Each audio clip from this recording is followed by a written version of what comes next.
অত্যন্ত ভুল করেছে আপনার থেকে সুপ্রিম কোর্টে গেছে এবং আমরা সুপ্রিম কোর্টে সেই লড়াই চালাচ্ছি। এই যে ন্যাশনাল হাইওয়ের জন্য উনি বলছেন যে 3 গুণ টাকা দিয়েছেন, রেলওয়ে ডেভেলপমেন্টের জন্য 3 গুণ টাকা দিয়েছেন, একাধিক প্রান্তিক প্রকল্পের জন্য 3 গুণ করে, কোথাও 2 গুণ, কোথাও 3 গুণ, কোথাও ডাবল টাকা দেওয়া হয়েছে। এই তথ্যগুলোকে মিথ্যা বলছেন প্রধানমন্ত্রী বলছেন বাংলায় সিন্ডিকেট রাজ চলছে, অথচ ডবল ইঞ্জিনের সরকারগুলোর দিকে তাকিয়ে দেখুন, কোথাও সেতু ভেঙে পড়ছে, কোথাও ওরাল পুল ভেঙে পড়ছে, কোথায় এয়ারপোর্টের থেকে চাই ভেঙে পড়ছে, কোথাও মেট্রো রেলের ছাদের থেকে চাই ভেঙে পড়ছে। আজকে দাঁড়িয়ে তাকিয়ে দেখুন সেখানে কোন সিন্ডিকেট রাজ চলছে। প্রধানমন্ত্রী বলুন সেখানে কোন সিন্ডিকেট রাজ চলছে যে দিনের পর ঠিক যে এখানে। আমি ঠিক বলেছেন সম্রাটদা। আমি তন্ময়দার কাছে যাই।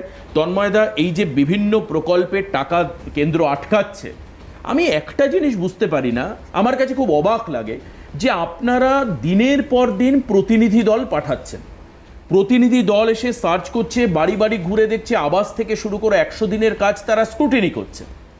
আমার খুব মনে পড়ে না যে রাজ্য তাদেরকে আটকাচ্ছে। কোথাও এরকম ছবি দেখা যায়নি যে রাজ্যের থেকে পুলিশ দিয়ে তাদেরকে আটকে দেওয়া হয়েছে। তারা বাড়ি বাড়ি গেছে, লোককে ডিরেক্ট ইন্টারোগেট করেছে, জিজ্ঞেস করেছে আপনি বাড়ি পেয়েছেন কিনা, এই সেই ইত্যাদি ইত্যাদি, ABCD অনেক কিছু ক্রাইটেরিয়া। তারপরেও এই ঘটনায় আপনারা বলছেন তৃণমূল দুর্নীতি করেছে, আমি মেনে নিলাম, কাটমানি খেয়েছে। কেন্দ্র কজনকে গ্রেপ্তার করেছে? পাঁচিল টোপকে, জীবন কৃষ্ণকে আপনারা গ্রেপ্তার করতে পারেন, ED CBI গ্রেপ্তার করতে পারে। 100 দিনের কাজে দুর্নীতি হয়েছে বড় মাপের একটা ফিগার গ্রেপ্তার করে ED বা CBI সামনে সাবমিট করেছে রাজ্যের মানুষের কাছে। একটা উদাহরণ আমি জানি না, আমার কাছে জানা আছে, আমার নেই। আপনি জানতে পারেন, আপনি বলুন কেন করেনি কেন্দ্র এটা। আচ্ছা দেবাশিস, এইটা যদি বলতে হয় তাহলে প্রথমে আইনটা বুঝতে হবে। আমাদের দেশে মনরেগা যখন তৈরি হয়েছে তখন মনরেগা অ্যাক্টও তৈরি হয়েছে, আইন। সেই আইনে বলা হয় যে কেন্দ্র যে পয়সা পাঠাবে সেই পয়সার ইউটিলাইজেশন সার্টিফিকেট, মানে কিভাবে সেটা খরচ হলো সেটা কেন্দ্রকে জানাতে হবে। যদি কোনো রাজ্য সেটা জানাতে সমর্থ না হয় তাহলে কেন্দ্র পয়সা বন্ধ করতে পারে আইনতভাবে। এবার আমাদের রাজ্যে কি হয়েছে দেখুন, আপনি যেটা বললেন যে এই যে মনরেগাতে কেন্দ্রের টিম এসে 4টে ডিস্ট্রিক্টে ফাইন করেছিল, সেই ফাইন তৃণমূল আমার আপনার পয়সা দিয়ে শোধ করেছে, এবং তারা কিন্তু সেখানে কোর্টে যায়নি যে আমাদের অন্যায়ভাবে ফাইন করা হয়েছে বলেনি। অভিষেক বন্দ্যোপাধ্যায় নিজে বলছেন যদি 200 জন যদি দুর্নীতি করে থাকে মনরেগাতে তাহলে এত লক্ষ মানুষের পয়সা বন্ধ হয়ে যাবে। তাহলে ঘুরে তিনি স্বীকার করছেন যে মনরেগাতে দুর্নীতি হয়েছে। আর এবার দেখুন আপনি, আজকে পর্যন্ত আপনি দেখেছেন যে পশ্চিমবঙ্গের এই সরকার সেই দুর্নীতির জন্য একজনকেও অ্যারেস্ট করেছে? আচ্ছা, আপনি এই যে সম্রাট বলছেন ইউপির কথা বা অন্য রাজ্যের কথা, দেখুন যে কোনো রাজ্যে দুর্নীতি হতে পারে।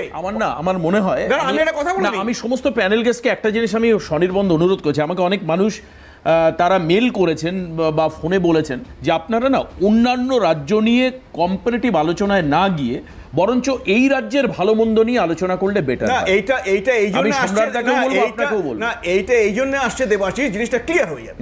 এই জন্য দেখুন গুজরাটে 71 কোটি টাকা মনরেগার একটা দুর্নীতি হয়েছে, বেরিয়েছে এই 3-4 মাস আগে।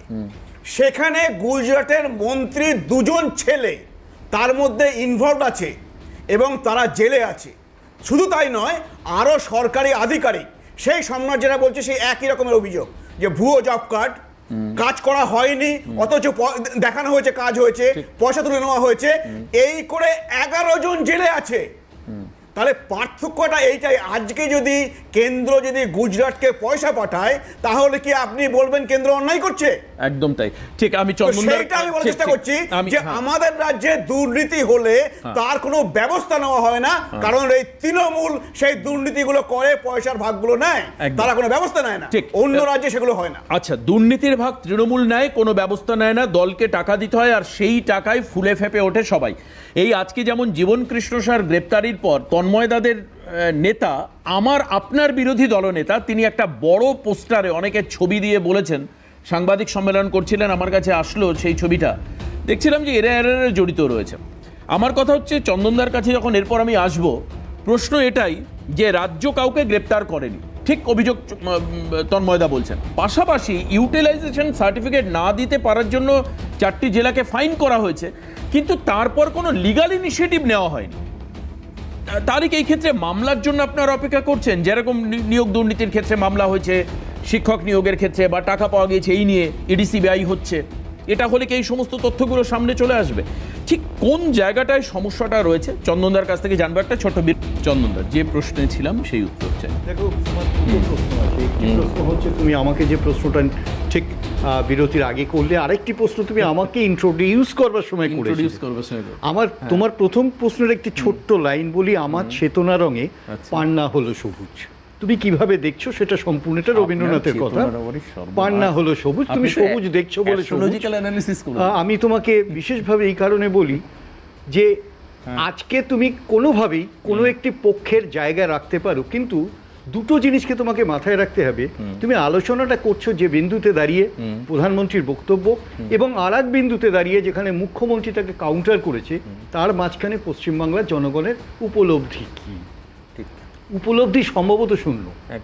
মানে আমি তোমাকে শুরু করছি এই কারণে, তার কারণ হচ্ছে একটি সরকার 2011 থেকে পশ্চিমবাংলার শাসনভার নিয়েছে, আরেকটি সরকার 2014 ঠিক 3 বছর পর থেকে শাসনভার নিয়েছে। একদম তুমি স্ট্যাটিস্টিক বেসিকটা যদি দেখো 3 বছরের অতিরিক্ত, কিন্তু পলিসি ওরিয়েন্টেশন যদি তুমি দেখো যে কিভাবে পলিসিগত এই ইমপ্লিমেন্টেশনগুলো হচ্ছে, তাহলে তোমাকে প্রথম যেটা দেখতে হবে সেটা হচ্ছে কেন্দ্রীয় ক্ষেত্রে মনরেগা, যেহেতু তুমি প্রথম এই প্রশ্নটা তুললে, সেখানকার মূল বা বেসিক আইনটা কি?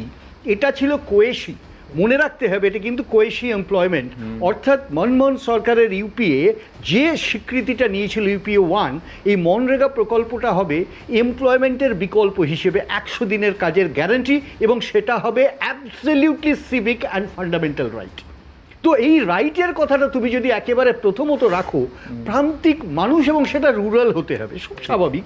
এই প্রান্তিক মানুষ, এই রুরাল মানুষরা, তারা যে বেনিফিট সরকারের কাছ থেকে সরাসরি কভারেজ পাবেন, সেটা সারা পৃথিবীর সর্ববৃহত্তম, এবং ঠিক এর ওপরে অ্যারাউন্ড 22,000 রিসার্চ হচ্ছে সাচ ইমপ্লিমেন্টেশন। এবং ইমপ্লিমেন্টেশনের কারণগুলো কি দেবাশিস, আমি তোমাকে এক্স্যাক্টলি বলতে পারবো না কতটা রিসার্চ হচ্ছে, এটা বন্ধ হয়ে যাওয়ার পরে তার কারণটা কি, আর কেন কোর্টে যাওয়া হচ্ছে না। মানে আমি বলছি সামগ্রিক উন্নয়নের ক্ষেত্রে বিচারটা হচ্ছে সারা পৃথিবী।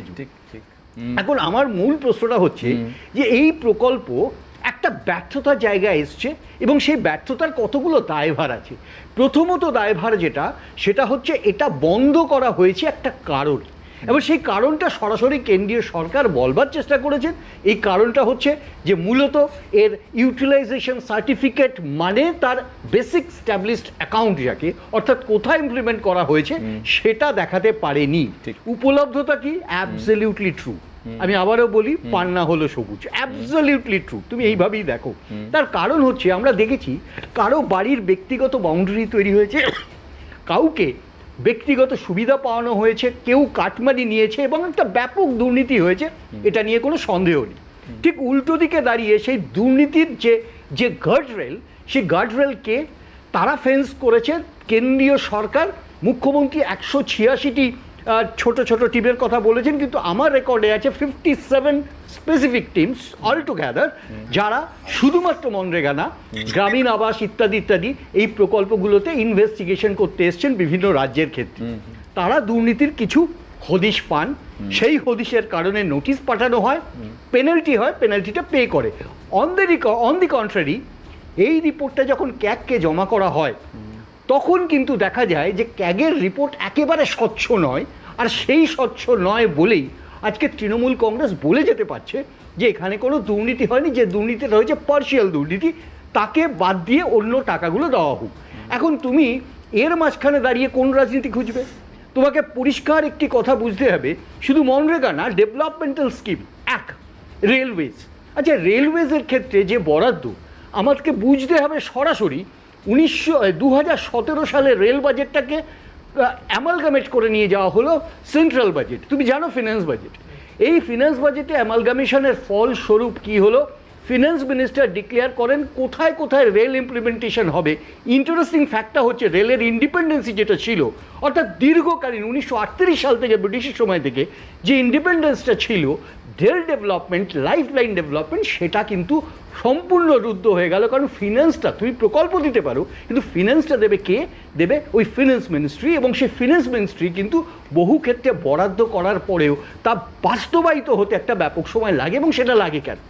এই প্রশ্নগুলো কিন্তু সামনে আসছে। প্রধানমন্ত্রী একটি কথাও বললেন না যে জমি জট নিয়ে রেলের সাথে রাজ্য সরকারের কনফ্লিক্টটা কোথায় বা মিউচুয়ালটা কোথায়, অর্থাৎ কেন পাওয়া যাচ্ছে না, স্লো হচ্ছে কেন?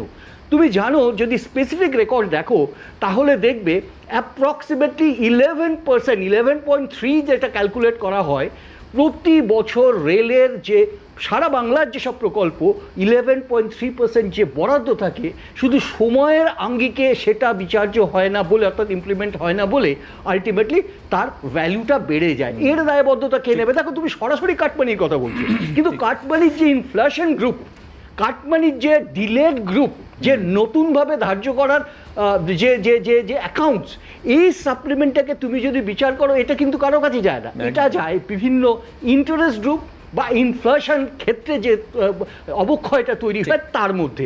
এখন এই সার্কুলেশনের ক্যালকুলেশনটা আমি কোনো একটি দলকে বলে দিলাম দুর্নীতিবাজ, আরেকটি দলকে বলে দিলাম আমি দিচ্ছি, এটা কিন্তু চলবে না। তার কারণ সিনসিয়ার মানুষ এটা বুঝতে পারে।